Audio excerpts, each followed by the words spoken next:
Bonjour à tous, j'espère que vous m'entendez. Super, bonjour. Bienvenue au Téléstat du mois de mai. Donc, pour ceux qui nous rejoignent pour la première fois, je me représente rapidement. Je suis Vanessa Poutot, donc je suis l'infirmière coordinatrice de l'équipe régionale vieillissement et maintien de l'autonomie. Et j'ai en charge la coordination des Téléstats. Donc aujourd'hui, le sujet partira sur la santé mentale, qui est une grande cause nationale. Donc, nous accueillons aujourd'hui dans nos locaux une partie de l'équipe du 3114, Centre Val-de-Loire. Donc, bonjour Marie-Ange Massé. Vous êtes chargée de mission territoriale Centre des répondants de la région Centre Val-de-Loire. Bonjour Antoine Bray. Bonjour. Vous êtes psychiatre au CHU de Tours, référent de la CUM. Bon, la CUM, c'est la cellule d'urgence médico-psychologique et coprésidente de Vie 37. Donc, bienvenue à tous les deux. Donc, aujourd'hui, le suicide, c'est 200 000 suicides estimés en France. Une personne sur 20 qui déclare avoir des pensées suicidaires. Et un suicide impacte en moyenne 6 à 14 personnes autour de lui. Donc aujourd'hui, nous allons parler de la prévention du suicide et notamment la prévention du suicide chez les seniors. C'est une prévention qui est un enjeu majeur de santé publique. Et nous allons aussi faire un gros focus sur la prévention du suicide chez les personnes âgées. Je vous laisse la parole. Oui, j'espère que tout le monde voit l'écran du diaporama. Oui. Est-ce que vous voyez l'écran? Oui, ok. Oui, oui, oui, oui. Merci. Donc pour commencer, un chiffre, il faut appuyer, voilà, 30. Si j'ai bien compris, on a 1 heure pour discuter ensemble. Pendant cette heure, 30 personnes sur le territoire français vont faire une tentative de suicide. Oui. Donc en France, si on reprend un petit peu les chiffres, selon l'Observatoire national du suicide, on compte une tentative de suicide par heure et une tentative de suicide toutes les 2 minutes. En 2022, on a enregistré 9200 décès par suicide, ce qui correspond à 3,7 fois le nombre de morts par accident de la voie publique. C'est la deuxième cause de mortalité des 15-24 ans, la première cause de mortalité maternelle en postpartum. Les tentatives de suicide sont responsables d'environ 90 000 hospitalisations dans les services de médecine, de chirurgie et d'obstétrique. Et là, on ne parle pas des urgences ni de la psychiatrie. On estime à 200 000 le nombre de tentatives de suicide par an en France et seulement 58 seraient médicalisées. Sur la vie entière. Je vous ai rappelé. Comment ? Alors, par contre, si vous pouvez tous fermer vos micros, s'il vous plaît, pendant mon intervention. Merci. Et sur la vie entière, on estime que 7,2% des personnes feront une tentative de suicide. Et parmi ces personnes, près de 38% récidiveront au moins une fois au cours de leur vie. Je vais continuer un peu sur la population générale avant d'aller un peu plus. Le suicide concerne une femme pour 3 hommes, alors que sur les tentatives de suicide, on observe un peu une dynamique inverse, c'est-à-dire qu'on a 2 tentatives de suicide par femme, enfin pour les femmes, pour une tentative chez l'homme. Selon l'INSERM, le suicide constituerait près de 22% des causes externes de décès. Et là, c'est tous ces chiffres. Alors, tous les chiffres dont je vais vous parler sont à prendre avec énormément de pincettes pour tout un tas de raisons, notamment une particularité sur les certificats de décès, puisqu'avant 2018, il n'y avait pas la case suicide. Donc, premièrement, une grosse partie des chiffres étaient un peu biaisés, mais depuis que la case est apparue, on observe aussi d'autres phénomènes inverses en allant présenter le 3114, notamment au SAMU, dans un des SAMU de la région. On m'a expliqué que la case suicide n'était jamais cochée parce que pour les clauses d'assurance derrière, pour les héritiers, ça pouvait poser des difficultés et que donc il s'était donné la règle de ne jamais cocher cette case. Or, toutes ces statistiques reposent sur cette case cochée ou non. Deuxième chose à prendre avec des pincettes, quand on vous dit que c'est responsable de près de 22% des causes externes de décès, la première cause étant la chute dans le vide. Est-ce que cette chute était volontaire ou pas? Ça, on n'en sait rien. Donc, dans ces cas-là, ce n'est pas coché, ce n'est pas enregistré comme suicide. C'est pour vous dire que probablement qu'on sous-évalue énormément ces chiffres. En tout cas, le suicide, enfin, les personnes décédées par suicide, dans 2 tiers des cas, sont chez les moins de 65 ans. Ça veut dire qu'il y a 1 tiers des personnes suicidées qui ont plus de 65 ans. C'est aussi ça que ça veut dire. Le taux national, alors là c'est le taux brut, il est de 13,4 pour 100 000 habitants. Et il se répartit avec 20,8 pour 100 000 habitants chez les hommes et 6,4 chez les femmes. Je m'étais un peu amusé au départ à faire un graphique où je mettais tous les pays de l'Europe pour voir un peu comment on se positionnait sur ces pays. Et bon, ça faisait un graphique assez indigeste. Je me suis contenté de simplement mettre l'Europe des 27 et puis juste nos pays limitrophes. Et vous pouvez observer que la France se positionne assez mal, puisqu'on est, en tout cas juste sur nos pays limitrophes, on est avant-dernier. Il n'y a que la Belgique qui fait pire que nous. Mais au niveau de l'Europe des 27, on est... ouais. Au niveau de l'Europe des 27, on n'est pas bien loti. Globalement, il y a quelques pays, notamment l'Estonie, la Lituanie, la Lettonie, et la Pologne, qui font pire que nous, mais globalement, on est plutôt assez mal placé, à l'inverse de l'Europe du Sud, comme l'Italie, par exemple, où ce taux est plutôt autour de 6 pour 100 000 habitants. Vous voyez, pour vous donner un petit peu une comparaison. Si on regarde les tentatives de suicide, alors c'est toujours les chiffres dans les services de médecine, chirurgie, obstétrique, hors psychiatrie, hors service d'urgence. Vous pouvez voir sur ce graphe deux courbes. Alors, vous avez 4 courbes en fait. Mais vous avez à chaque fois deux courbes, une de 2017, une de 2019. Vous voyez un peu l'évolution, l'enregistrement des taux pour 10 000 personnes de tentatives de suicide en fonction de l'âge. On observe que globalement chez les hommes, pour les tentatives de suicide, on a cette espèce d'effet de dôme qui démarre à partir de l'âge de 15 ans et qui va décroître autour de 65 ans. Et on peut se poser la question d'un phénomène genré, puisque chez les femmes, on observe un très net pic entre 15-19 ans et un deuxième pic qui arrive autour de la cinquantaine. Voilà, alors on n'a pas vraiment d'explication là-dessus. On pourrait se poser peut-être la question des cycles hormonaux ou autres, qui pourrait être une des dimensions, mais qui n'expliquerait pas tout, évidemment, bien évidemment. Mais voilà, on a quand même deux profils de population différentes entre hommes et femmes. Si on regarde un peu plus en détail au niveau Centre-Val de Loire, pour ce qui est du suicide, en 2022, la région Centre-Val de Loire a enregistré 412 décès par suicide, ce qui nous classe au 6e rang des régions françaises les plus impactées.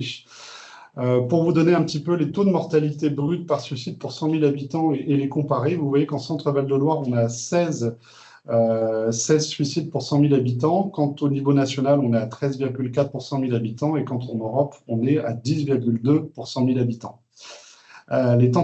Concernant les tentatives de suicide, entre 2015 et 2017, en Centre-Val de Loire, elles ont été responsables de 11 431 hospitalisations. On parle encore une fois des services MCO. Et en 2022, on enregistrait près de 3000 passages aux urgences, tout âge confondu, avec toujours cette proportion 2 fois plus de femmes que d'hommes. Voilà, ma diapo. Ah oui, elle a complètement. Là, je ne sais pas ce qui se passe. C'est la conversion Mac PC, je suis désolé. Donc, chez le sujet âgé, ce qu'il faut retenir, c'est que le suicide, ce n'est pas l'une des causes principales de mortalité. Par ailleurs, le taux d'hospitalisation, il est inférieur aux autres classes d'âge. Cependant, ce sont les personnes âgées qui meurent le plus par suicide, avec, pour exemple, un taux de mortalité brute pour les hommes âgés de 85 à 94 ans qui est à 105,4 pour 100 000. Rappelez-vous qu'on parlait de 13,4 pour la population générale. Pourquoi ce sujet il est si méconnu chez le sujet âgé? En fait, c'est pour des raisons d'opinion publique et de politique, puisque quand on parle de suicide, on parle de mort évitable. Et quand on regarde les chiffres, la part de mortalité par suicide par rapport aux autres causes, on se rend bien compte qu'il y a un enjeu majeur chez les 25-34 ans, où on a des taux très élevés, et donc ça suscite un peu l'émoi et ça pousse un peu les pouvoirs publics à aider dans les politiques ciblées chez les jeunes. Et effectivement, si on regarde l'autre extrême des âges, c'est-à-dire à partir de 65 ans, la part de la mortalité par suicide est très faible au regard des autres causes de décès. Si on regarde la prévalence des idées suicidaires au cours des 12 derniers mois, c'est-à-dire à un moment donné, sur les 12 derniers mois, j'ai eu des idées suicidaires, finalement, les plus de 65 ans sont autour de, sont sur des normes autour de 3%, qui sont assez similaires au reste des autres tranches d'âge, à l'exception évidemment des 18-24. Pareil, si on regarde la prévalence des tentatives de suicide en fonction des âges de la vie, eh bien, avec un taux à 0,3%, on est également à peu près dans la norme des autres tranches d'âge, excepté la population jeune. Le problème, il est là. Le problème, c'est le taux de suicide brut par âge et par sexe. Et là, quand on regarde, eh bien, on se rend compte que la population, à partir de 65 ans, paye un très lourd tribut avec le suicide, puisque vous avez sur la courbe marron foncé, la plus haute, le taux de suicide chez les hommes, donc qui dépasse les 105 pour les 85-94 ans, et tout sexe confondu, on est autour de 48 pour 100 000 habitants. Alors, les éléments d'explication de cette évolution en fonction de l'âge du suicide, c'est la souffrance psychique, c'est les souffrances physiques qui peuvent être subies aux âges avancés, c'est la perte d'autonomie qui peut favoriser ça, c'est la présence de maladies invalidantes, le fait de vivre des deuils répétés, également la perte de revenus liée au décès du conjoint ou de la conjointe, les modifications de conditions de vie, par exemple avec l'entrée en institution, ou l'isolement social. Alors là, je suis désolé, il y a encore une diapo un peu bizarroïde dans la conversion Mac-PC. Pourquoi ces taux ils sont si élevés, ces taux de mortalité sont si élevés? Il semblerait que dans la population des personnes âgées, l'intentionnalité suicidaire soit beaucoup plus forte et la létalité du scénario qui est envisagé est aussi plus importante, comme une pendaison, les armes à feu et la noyade qui sont les modes opératoires les plus utilisés.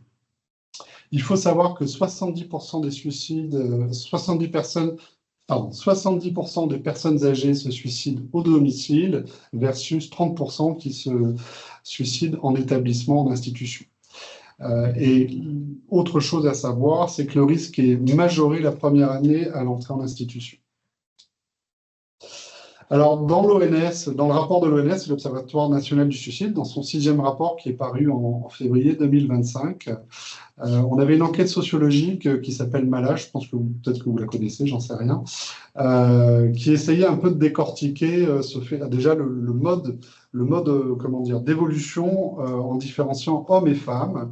Et ce rapport pointe quand même chez deux comportements suicidaires vraiment différents, les comportements suicidaires chez les hommes qui sont plutôt dus à un changement de nature bifurcative, c'est-à-dire un changement net, brutal dans le quotidien. Ça peut être une entrée en institution, en EHPAD par exemple, mais ça peut être aussi le décès du conjoint ou de la conjointe, enfin de la conjointe, du conjoint, pourquoi pas en fait, qui marque une perte du pouvoir décisionnel à la fois sur l'épouse et sur le quotidien de la personne. Chez les femmes, on n'est pas vraiment sur ce changement disruptif, on est plutôt sur un autre type de processus. C'est le changement, ce qu'ils appellent le changement de nature sédimentaire, c'est-à-dire une accumulation du mal-être sur un temps assez long. Ce qui est relevé, c'est que le travail care serait, enfin, le fait d'être soutenant, d'être présent auprès de son conjoint notamment, serait central dans cette dynamique. J'ai oublié de vous dire que cette étude, en fait, s'était intéressée à des personnes âgées vivant seules à domicile, des personnes âgées qui étaient en établissement autonome, des personnes âgées en EHPAD. Et puis, il y avait un 4e groupe, et là, ça m'échappe, ça me reviendra peut-être tout à l'heure. En tout cas, ce qu'on observe, c'est chez ces femmes, certaines adhèrent au fait d'être vraiment, elles incarnent ce rôle d'aidant, au point de vouloir accompagner leur conjoint dans la mort. Et il faut savoir, ça c'est de manière générale, c'est qu'une personne endeuillée, son risque suicidaire est multiplié, suivant les auteurs, de 3 à 20, enfin par 3 ou par 20, jusqu'à 20, pardon. D'autres femmes mettent plutôt en avant un épuisement qui va être provoqué par les attentes des proches qui sont très importantes, par le travail domestique, par une pression du travail domestique et une pression familiale qui devient insupportable à un moment donné de leur vie où finalement les soutiens économiques et sociaux commencent à se fragiliser. Ça met quand même en avant que finalement, il n'y a pas vraiment de réduction de l'écart dans la division des tâches domestiques avec l'avancée de l'âge chez les personnes. Alors, je vous ai repris un tableau de Sarah Luce Renard qui doit être peut-être connecté d'après ce que j'ai compris, qui prenait ça de l'association québécoise, le PS, je ne sais plus, Prévention du suicide, pardon. Ah, on peut pas revenir? Si. Il faut aller... Non. Ça fait. Il n'y a pas de problème. C'est les aléas du direct. Je ne sais pas. Ça revient pas?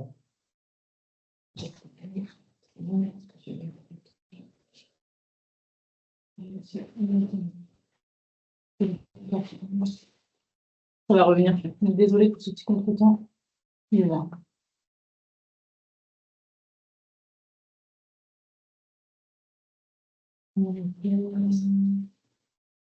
Là. Oui, c'est ça.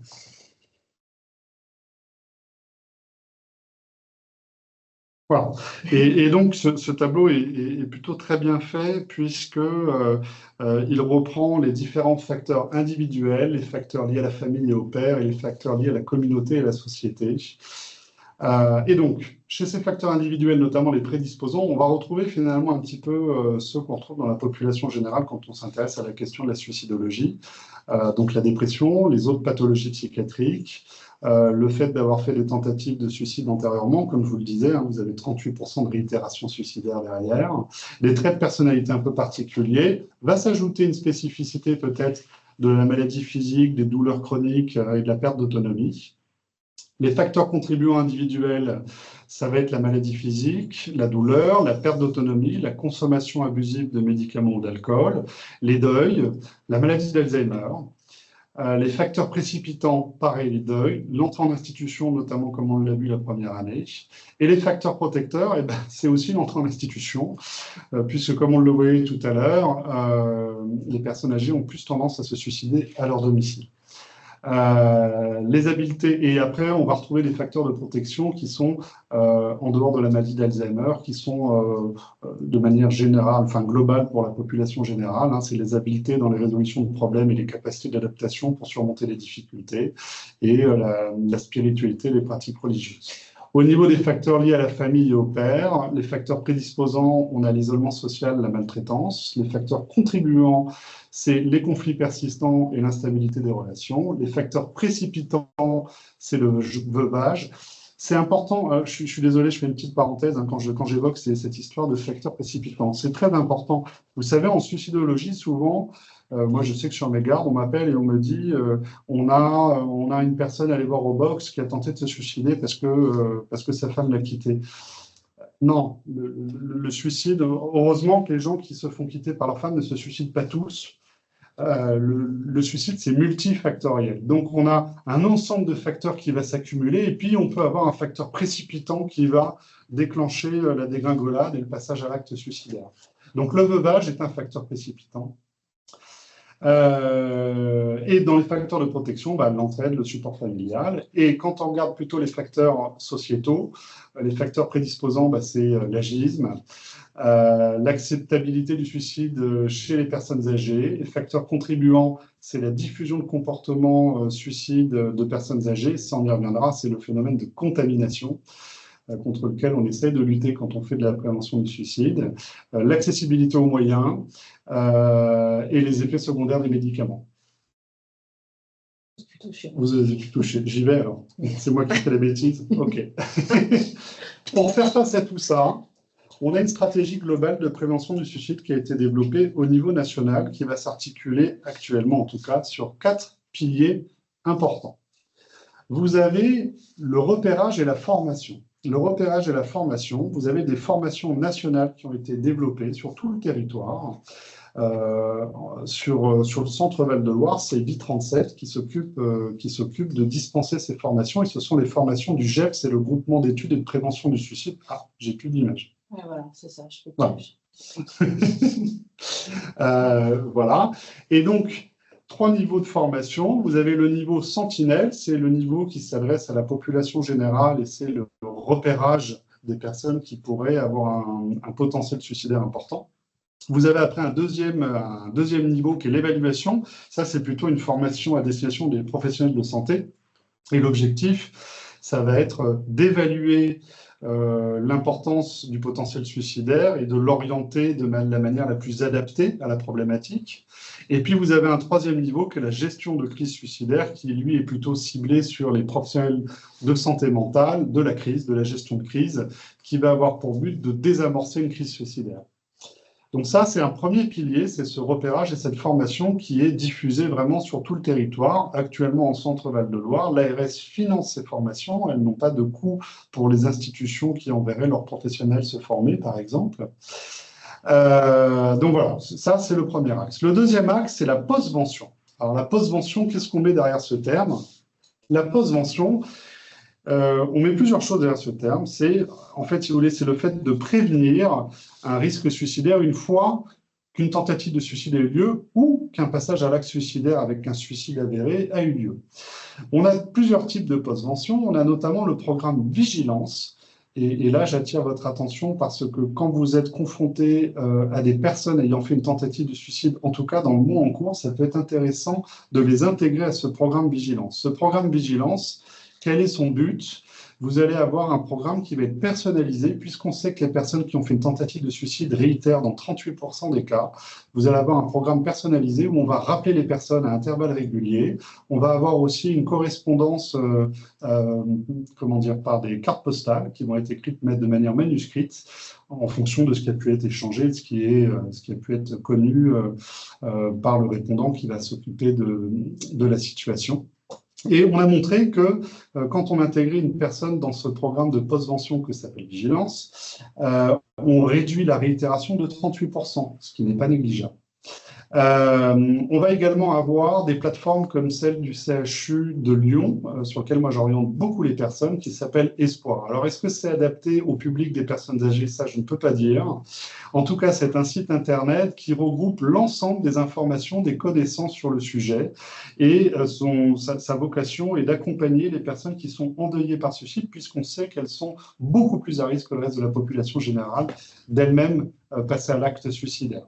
Donc, vous allez avoir, par exemple, une vulgarisation de toutes les publications scientifiques sur la thématique. Vous allez avoir les ressources qui sont disponibles sur le territoire, là où elles habitent, là où des professionnels de santé sont spécialisés dans ces prises en charge. Et puis, vous allez avoir aussi des forums de familles endeuillées qui vont pouvoir échanger, discuter et se soutenir.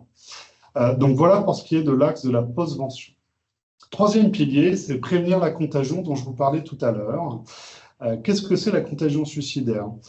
Pour bien vous l'expliquer, je vais vous parler d'ailleurs du programme Papageno. Papageno, c'est un programme qui est développé auprès des journalistes. Pourquoi Papageno?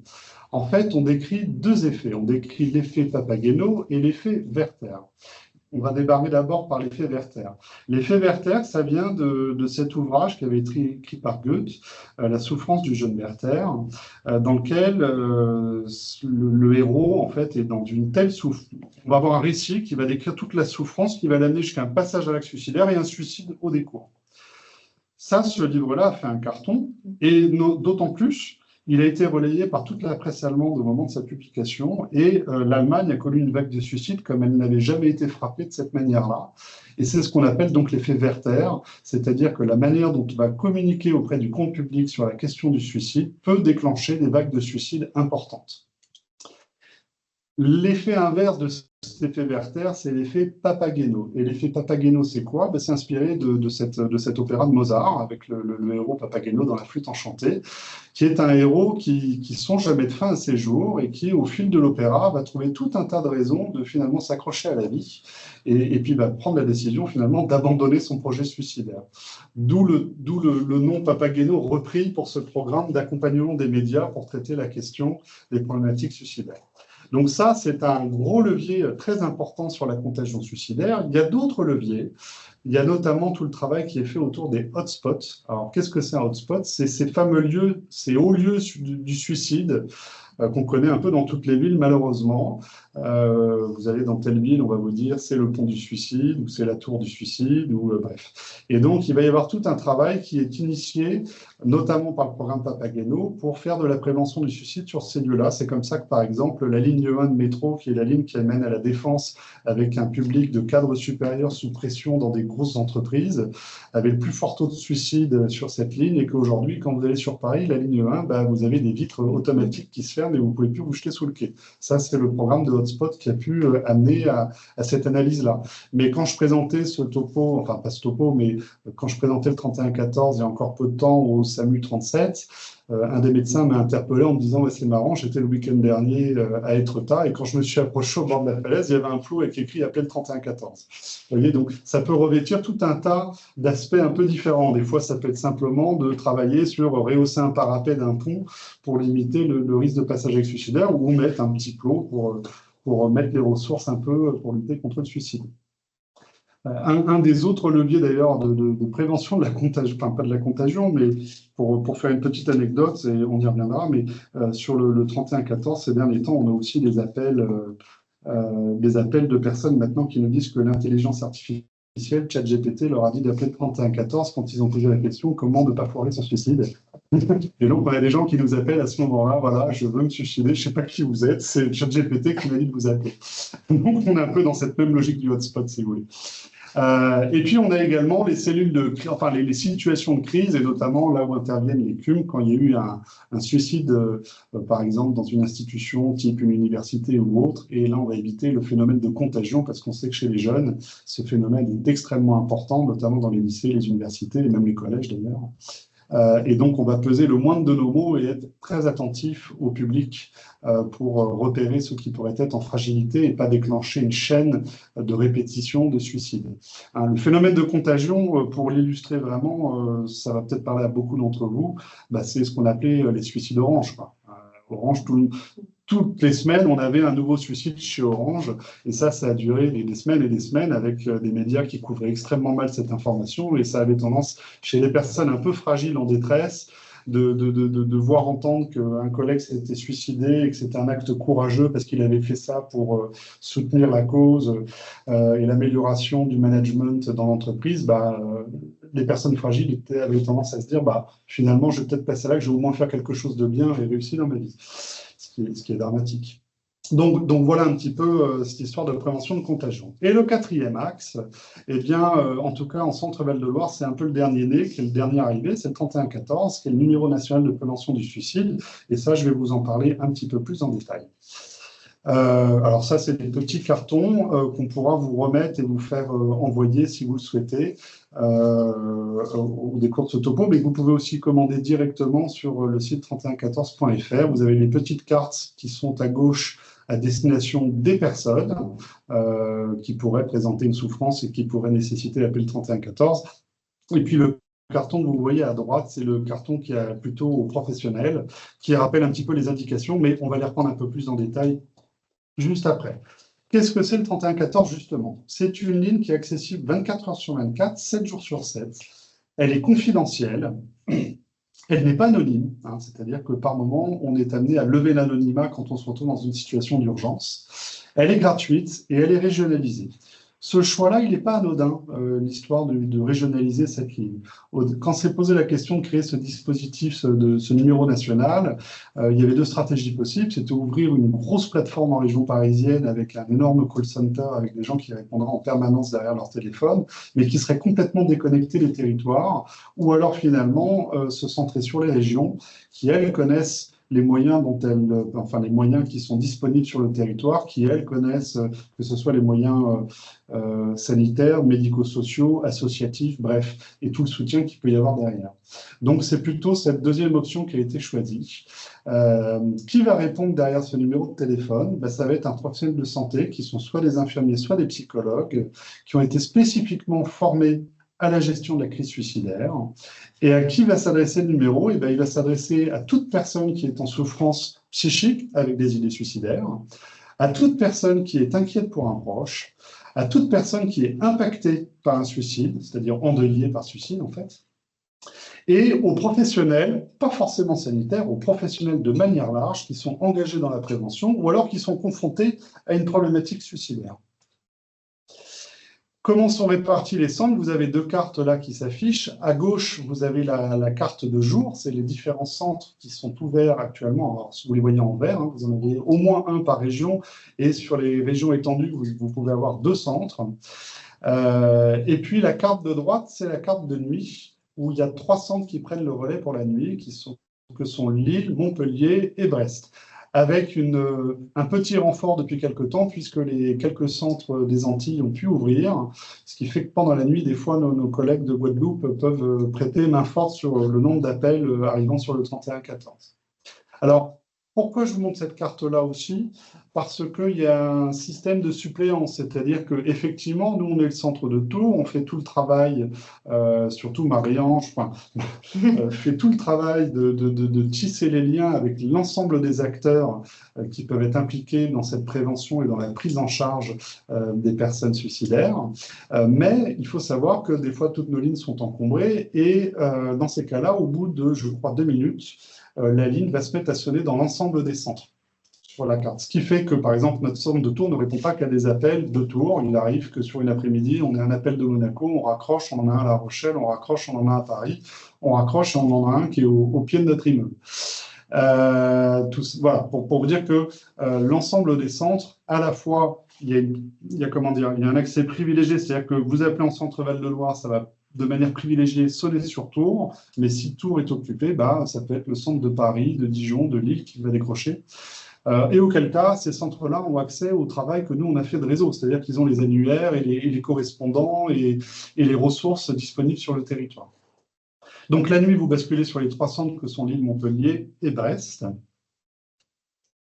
Et qu'est-ce que fait le 3114 ?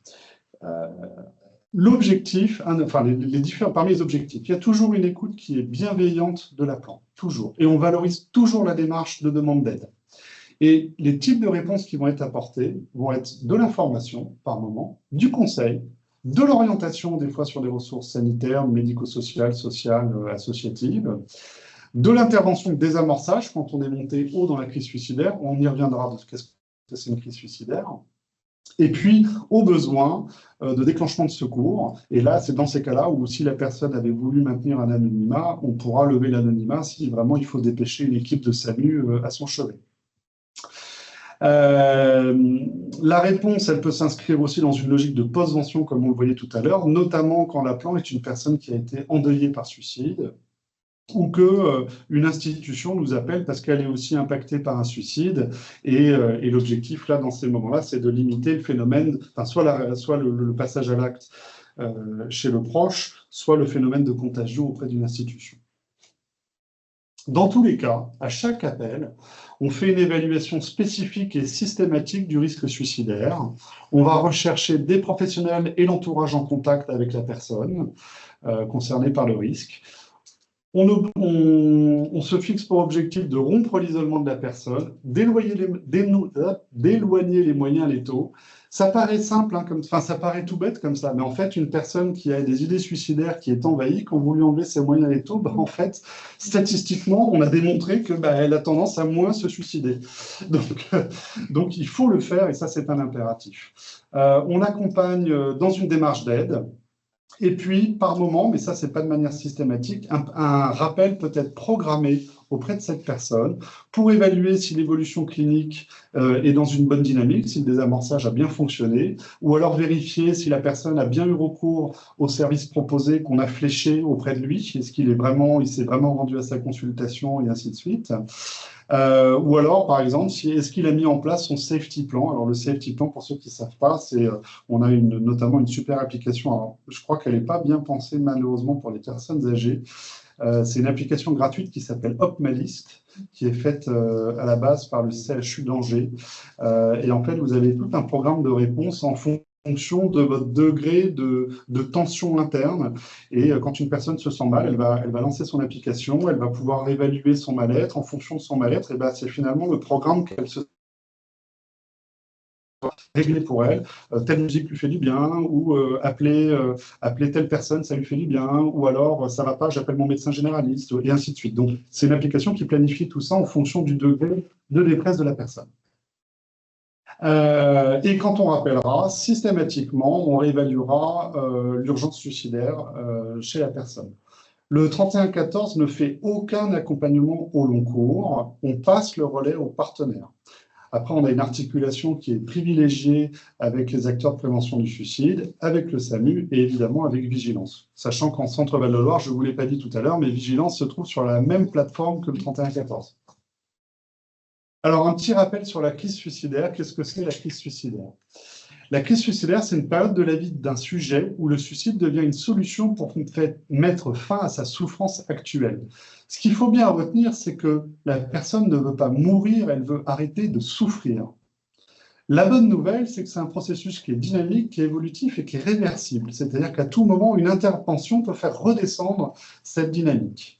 Et vous avez à côté ce petit graphique de Monique Seguin, qui est québécoise, qui est, je trouve, extrêmement bien fait, où vous avez 3 zones de couleurs, la zone verte, la zone jaune et la zone rouge. La zone verte, c'est l'état d'équilibre. Dans votre quotidien, vous avez peut-être une tension au travail, vous avez peut-être un petit conflit avec votre conjoint ou votre conjointe, ou je ne sais pas, là, il y a la déclaration d'impôt, il va falloir ressortir ses fiches de paie et se mettre dans ses procédures administratives pour remplir comment dire, sa déclaration. Bon, bref, vous voyez, vous avez on a tous des tensions, on va dire ça. On a ces tensions, et puis vous avez chacun des stratégies d'adaptation pour faire redescendre cette tension intérieure. Il y en a certains qui vont dire bah, moi je vais courir, il y en a qui vont marcher, il y en a qui font du yoga, il y en a qui font du jardinage, il y en a qui s'occupent de leurs enfants, il y en a qui font de la cuisine. Bref, il n'y a pas une stratégie, il y a tout un panel et puis chacun va avoir ses propres outils. Ce qui va se passer dans certaines situations, c'est que bien, l'accumulation de tension va vous faire monter cette tension interne. Par exemple, je vous donne l'exemple, je ne sais pas, moi, d'une personne dont sa stratégie, ça serait d'aller passer du temps avec ses amis et aller à la salle de sport. Sauf qu'en fait, bah, il se trouve que manque de peau, elle habite en milieu rural et bah, elle s'est fracturée la jambe. Eh ben, elle ne peut plus conduire, elle ne peut plus aller voir ses amis, elle ne peut plus faire de sport, elle est très isolée et les tensions s'accumulent. Elle a sa déclaration d'impôt à faire, elle a tout un tas de choses. J'ai rien contre les impôts, rassurez-vous. Mais cette tension s'accumule et là, elle va basculer dans cette zone jaune qu'on appelle l'état de vulnérabilité. Et quand on va monter dans cet état de vulnérabilité avec encore l'accumulation de nouvelles un peu compliquées ou d'adversités un peu difficiles, eh bien, à un moment donné, il va y apparaître des idées de mort. Vous savez, c'est ce conditionnel. Si j'étais plus là, ça serait tellement plus simple. Si je me réveillais pas, ça serait tellement plus facile. Et puis ça monte. Et puis, je sais pas, moi, par exemple, le lycée l'appelle parce que son fils non seulement fume du cannabis, mais en plus, il a été attrapé à vendre du shit devant le lycée. Vous voyez ? Et voilà. Et il va falloir gérer ça aussi. Et ainsi de suite. Et donc, ça monte. Et à un moment donné, vous allez avoir l'émergence d'idées actives suicidaires. C'est-à-dire que là, la personne commence à rentrer dans un entonnoir, elle commence à voir le suicide comme la seule solution pour arrêter de souffrir, pour se soulager en fait de cette tension qui s'accumule.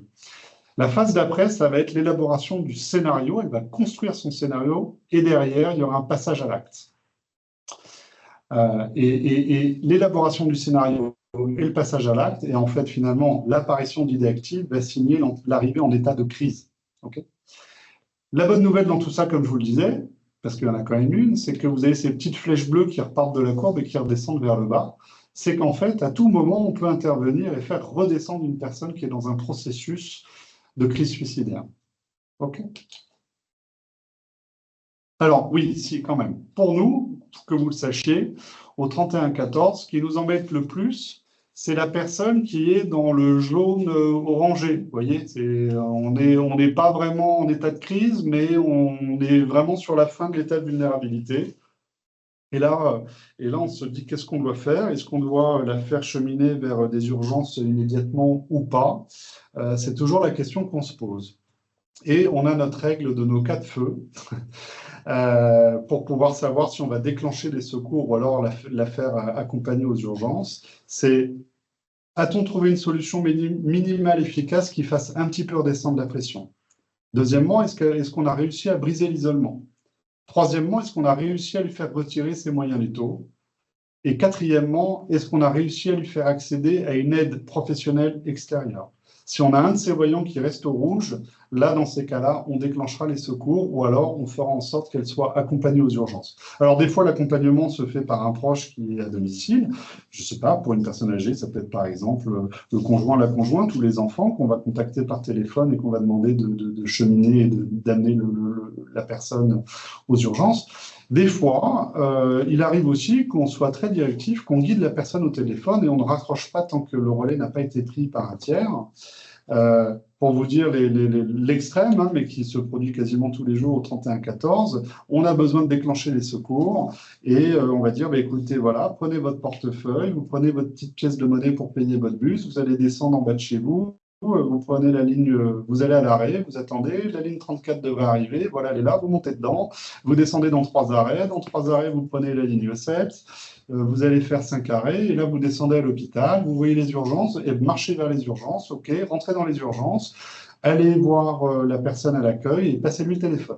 Et là, on a la personne en face, voilà, on vous adresse un monsieur qui est en grave crise suicidaire, il est important qu'il puisse être pris en charge, et ainsi de suite, et que vous ayez une vigilance constante sur son état tant qu'il n'a pas été pris en charge par des soins psychiques. Alors, simplement que vous sachiez un petit peu depuis l'ouverture de la ligne, donc depuis, alors on a, non pas l'ouverture de la ligne, mais depuis l'enregistrement un peu de notre activité fin avril, le centre du Centre Val-de-Loire a pris 9500 appels, dont 6400 quasiment entrants. 1338 appels venaient de la région Centre-Val de Loire. Pour vous mettre un peu en ratio, l'Île-de-France, c'était 2300 et les Hauts-de-France, 1399. Donc, on a quasiment dépassé les Hauts-de-France. On a beaucoup d'appels de Lille quand même. 35% des personnes qui appelaient étaient des primo-appelants. Ils n'avaient jamais appelé le 3114. Alors, qui appelle? Dans 79% des cas, c'est directement la personne concernée qui a des idées suicidaires. Dans 15% des cas, c'est un proche. Dans 6% des cas, c'est un professionnel. Il y a des antécédents de tentative de suicide rapportés dans 55% des cas et des antécédents de pathologie psychiatrique dans 82% des cas. Alors attention, qu'est-ce qu'on met derrière pathologie psychiatrique? Si vous êtes quelqu'un qui est anxieux, qui a un TOC, vous avez un antécédent psychiatrique. Donc finalement, n'oubliez pas que les pathologies psychiatriques touchent quasiment un quart de la population générale. Le genre de l'appelant, c'est, on retombe sur le 2 tiers, 1 tiers, hein, c'est 2 tiers de femmes, 1 tiers d'hommes. Et les appelants, alors ça je vais les regarder, les appelants de plus de 65 ans, c'est 7% de nos appels, et les plus de 85 ans, c'est 0,3% des appels qu'on reçoit. Les orientations qui ont pu être données après les interventions. Dans près de 1700 cas, il y a eu une désescalade de crise efficace par l'intervenant de crise au téléphone. On a fait 639 déclenchements de SAMU en une année. 546 personnes ont été conduites vers les urgences. 819 ont plutôt été réorientés vers le médecin généraliste. Alors, quand on réoriente, on fait toujours le lien. C'est pas vous de l'appeler, vous débrouillez. On va appeler le médecin généraliste, on va lui faire part de la situation et on va travailler avec lui la stratégie qui sera mise en place. 1171 nouveaux adressages sur les différentes structures qui peuvent être proposées, que ça aille du CMP jusqu'au psychologue libéral en passant par la maison des ados. Alors là, ça vous concerne un peu moins, mais voilà. 2732 réorientations sur la structure qui était déjà impliquée dans la prise en charge de la personne. Donc, en conclusion, le 3114, c'est un dispositif qui permet de briser l'isolement des personnes en souffrance. Il permet un meilleur dépistage et une prise en charge plus précoce des crises suicidaires, une meilleure connaissance de l'organisation des soins, une meilleure coordination entre les acteurs impliqués dans la prévention du suicide en Centre-Val de Loire. C'est une proposition d'écoute dans les zones désertifiées sur le plan médical. C'est aussi une aide professionnelle pour les professionnels qui peuvent être isolés sur le territoire dans leur activité. C'est une aide aux familles également, qui peuvent être en difficulté et qui peuvent être en grande souffrance. Ce numéro-là va permettre aussi de développer le réseau Sentinelle dont je vous parlais, la formation Sentinelle de repérage de la population générale. Et puis il vient s'intégrer sur un plateau technique qui s'inscrit dans la stratégie globale de prévention du suicide, qui est une stratégie nationale. Et je vous remercie de votre attention. J'ai pris beaucoup de temps, je crois. Non, c'est parfait. Merci beaucoup. Je vais arrêter le partage. On va pouvoir avoir du temps pour les questions. Alors, moi, dans le chat, j'en profite pour vous partager ce que vous aviez évoqué, notamment les formations sur un film difficile. Donc, vous pourrez aller jeter un œil et vous verrez, il y a un onglet par département. Ça, je vous le partage. Et n'hésitez pas à intervenir, hein. Vous avez la liberté d'ouvrir vos micros pour pouvoir prendre la parole.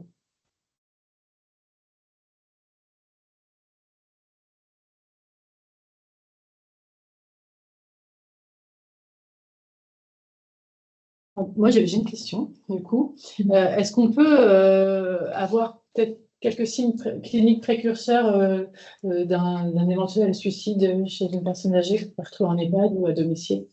Alors oui, effectivement, on a les signes classiques de la population générale. Quand on rentre dans un processus suicidaire. Chez la personne âgée, on va observer des petits comportements supplémentaires qu'on observe un peu moins souvent dans la population générale. Alors, pour tous, hein, il y a toujours un changement de comportement. Quand il y a le changement de comportement, ça doit vous alerter. Mais le changement de comportement, ça peut être dans les deux sens, hein. Vous avez quelqu'un qui est extrêmement anxieux, qui est extrêmement soucieux, et puis du jour au lendemain, il y a cette espèce de quiétude, d'apaisement total. Ça doit vous alerter. De la même manière que quelqu'un qui était plutôt, qui fonctionnait bien, qui était plutôt bien adapté, si d'un coup il se met un petit peu à dysfonctionner, à être irritable ou autre, ça doit vous amener à vous poser la question de est-ce qu'on a quelqu'un qui est en souffrance et des idées suicidaires. Après, dans les signes un peu plus spécifiques, on va avoir le don d'objets précieux. La personne âgée qui se met à distribuer sa vaisselle dont elle ne s'est jamais séparée toute sa vie, qui lui a été, dont elle a hérité de ses grands-parents ou autre. Enfin voilà, le don d'objets précieux, ça alerte. Ça alerte chez la personne âgée, ça alerte aussi chez l'adolescent. C'est les deux profils de personnes où ça doit alerter. Il y a aussi la mise en ordre de tous ces papiers administratifs. Il y a aussi toutes les démarches auprès de, comment dire, du notaire qui peuvent aussi un petit peu alerter. Voilà. Mais le message général, c'est plutôt le changement de comportement.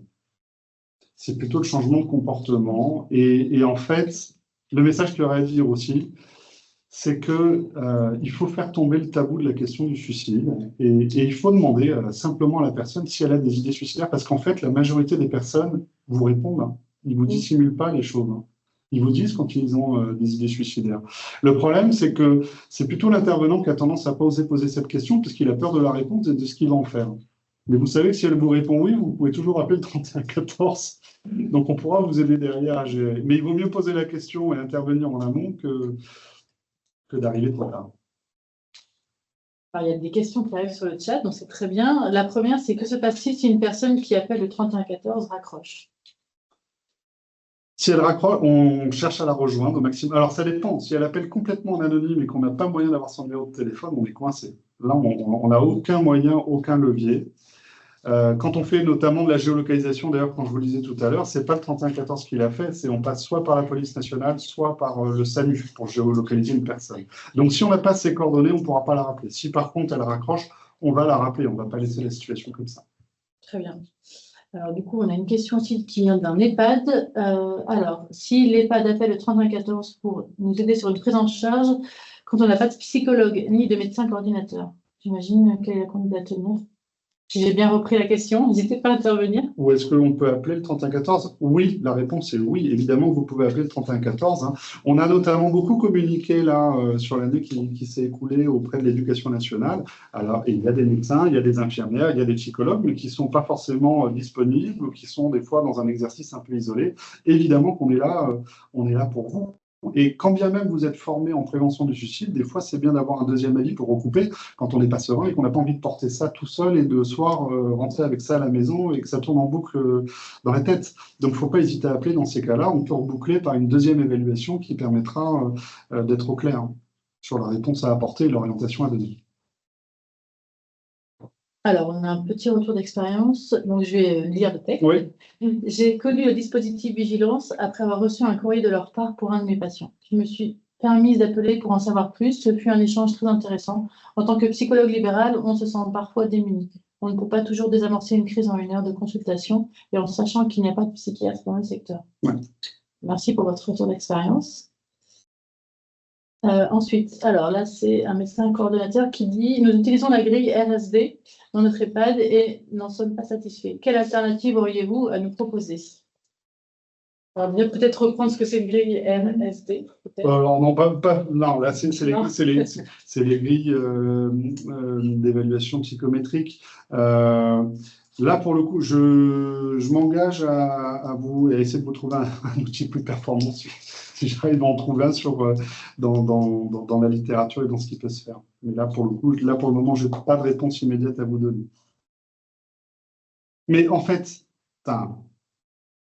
de vous à moi, en fait, la grille, en fait, on ne se sert pas des grilles pour l'évaluation du risque suicidaire. L'évaluation du risque suicidaire, pour moi, ça fait partie de l'examen clinique général de médecine, pas de psychiatrie, de médecine, quoi.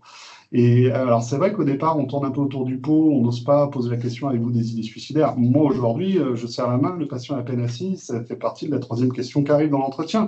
Au départ, je me suis surtout rendu compte que c'était moi que ça gênait. Mais concrètement, il faut poser cette question. Une fois que vous avez la réponse, oui, il y a des idées suicidaires, ok, là, vous êtes formé, vous n'êtes pas formé. Si vous êtes formé, vous allez faire un RUD. Et je vois que c'est écrit d'ailleurs. Le RUD. Alors en fait, maintenant, on dit même l'UDRE. C'est l'urgence, la dangerosité et le risque. Et en fait, on va évaluer est-ce que le risque est imminent. Enfin, alors ça va être difficile là en 10 minutes de résumer ce qu'on fait en 2 jours de formation sur cette question-là. Mais globalement, le RUD va pouvoir vous déterminer un petit peu le degré de potentiel suicidaire, pour ne pas mélanger avec le mot risque, parce que le risque, c'est encore autre chose, de potentiel suicidaire, pour avoir la réponse la plus adaptée, la plus ajustée par rapport à votre patient, en fait. Mais les échelles en elles-mêmes, c'est peu valable. C'est d'abord la question, avez-vous des idées suicidaires? Oui, non. Et après, nous, quand on pose et quand on a la réponse du oui, d'accord. Mais des idées suicidaires, c'est tout le temps, c'est tous les 2 jours, c'est 1 fois par semaine. Puis quel type d'idées suicidaires? C'est des idées passives, c'est si j'étais plus là, ou est-ce que c'est des actives? Je veux me supprimer parce que je supporte plus de souffrir comme ça. Donc, voilà, est-ce qu'elles sont là? Leur fréquence? Est-ce qu'il y a un scénario? Quelle est la létalité du scénario? Est-ce qu'il y a un accès aux moyens? Et ainsi de suite. Et on décline comme ça, en fait, si vous voulez.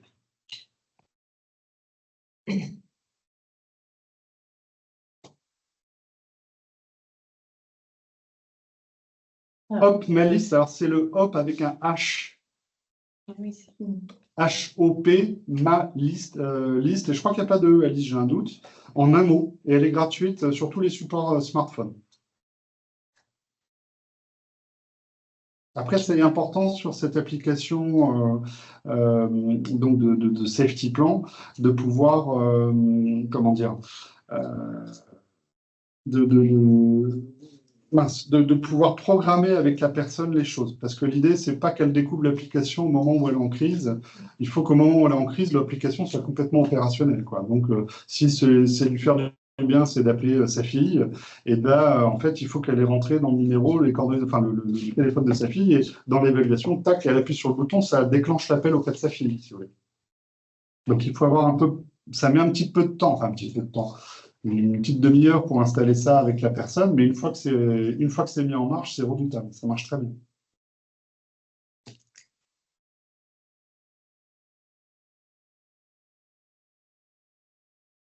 Oui, donc il y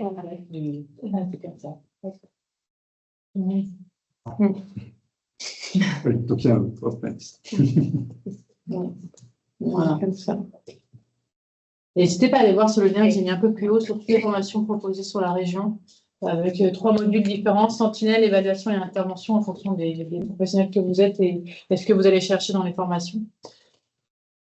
Moi, je voulais juste me permettre de dire, parce que je voudrais compléter, donc j'ai une autre casquette que le 3114. Donc sur le 3114, j'ai une mission de déployer le dispositif sur la région Centre-Val de Loire et d'être au plus près des acteurs, donc d'être dans une dynamique de réseau.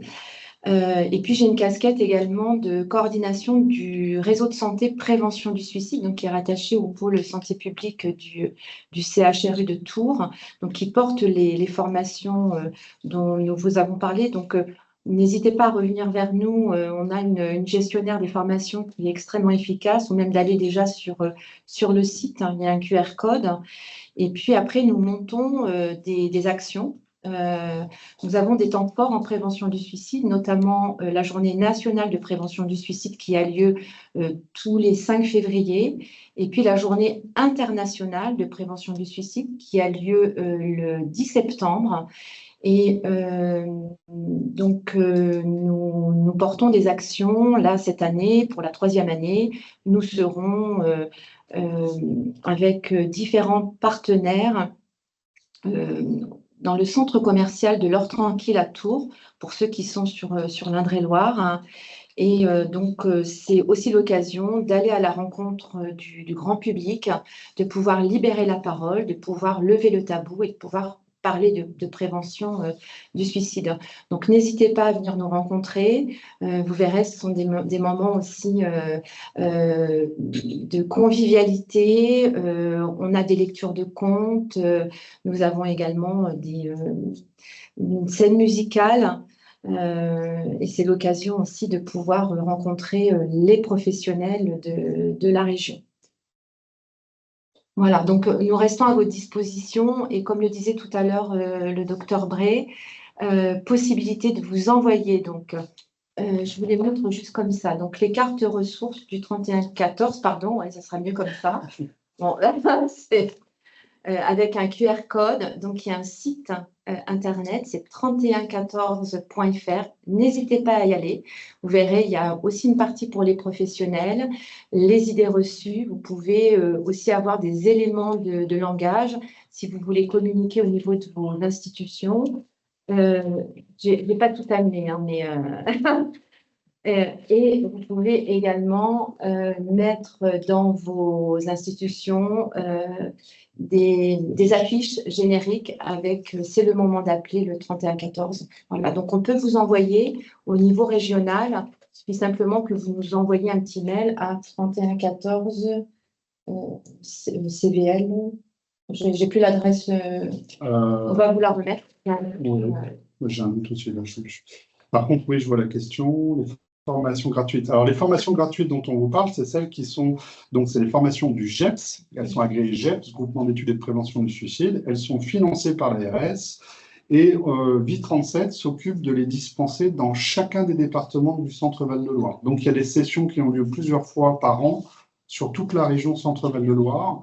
Et elles sont ouvertes aux professionnels. Il faut aller sur VIE37, sur le site VIE37, demander à vous inscrire, et puis c'est comme ça que vous en bénéficiez. Et concernant les documents, on pourra les relayer par mail, comme on fait habituellement. Oui. Vous avez le replay qu'on vous envoie par mail dans quelques jours avec la fiche pratique, et puis on vous enverra, on relaiera tous les documents du 3114. Oui, parce que nous avons également des documents institutionnels, des documents de communication, le dossier de présentation, et nous éditons également des newsletters et, à chaque saison. Donc, c'est surtout une newsletter qui est tournée vers nos partenaires. On espère qu'un jour, voilà, on pourra avoir aussi vos témoignages. Ben, merci beaucoup. Merci à vous.